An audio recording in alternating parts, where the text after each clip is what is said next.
ఎక్కడ అంటే first thing story lacking, story routine story predict చేయొచ్చు, కంటిన్యూ మనం ప్రిడిక్ట్ చేయొచ్చు మూవీ. మనం ఏంటంటే ఇన్ని మూవీస్ చూస్తాం కదా, ఏం డిఫరెంట్గా లేదు, ఆ శంకర్ డైరెక్షన్ అన్నట్టు అనిపించలేదు, ఫైట్స్ గిట్ ఏం రొటీన్ లేదు.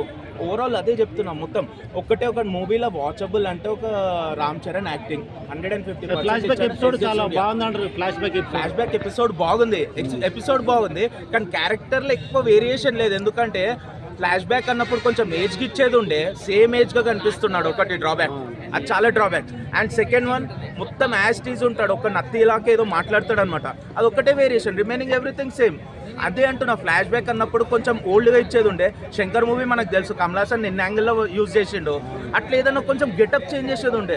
మేబీ నా పర్సనల్ ఒపీనియన్,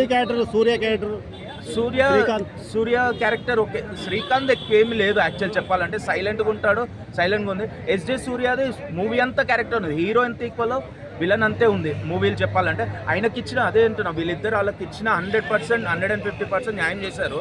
బట్ స్టోరీ లేని వాళ్ళు ఏం చేయలేరు కదా. 75 crores అంత పెట్టొచ్చా సాంగ్స్కి? 75 కోట్లు సాంగ్స్కి యాక్చువల్ ఎక్కువ పెట్టిండు చెప్పాలంటే, అంత పెట్టింది కనిపిస్తలేదు మూవీ. యాక్చువల్గా లాస్ట్ సాంగ్ వచ్చేసి మనకి ఫస్ట్ రిలీజ్ చేసిండు కదా, రామోజీ ఫిలిం సిటీలోనే ఎక్స్పెక్ట్ చేయగలుగుతాం అది, ఎందుకంటే సెట్టింగ్స్ చూస్తే తెలుస్తుంది. అది ఒక్క సాంగ్ చాలా బాగుంది. కామెడీ అయితే ల్యాకింగ్ ఏంటంటే కామెడీ లేదు మూవీలో. యాక్చువల్లీ ఇంత పెద్ద మూవీలో కామెడీ ఉంటే అక్కడక్కడ రిలాక్సేషన్ వస్తుంది పబ్లిక్కి, ఆ కామెడీ లేనందుకు చాలా డ్రాగింగ్ ఉంది.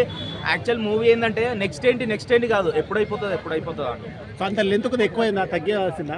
ఎంత తగ్గించినా అది ఇంకా లేదు మూవీ మంచిగా ఉంటే ఎక్కువ అయిపోతే కట్ చేస్తారు. అది ఆల్రెడీ మూవీ యావరేజ్ ఉంది, దాన్ని ఇంకా కట్ చేసుకున్నా ఇక్కడ ఏం చేయలేడు, కట్ చేసినా కష్టమే. యావరేజా హిట్టా? యావరేజ్.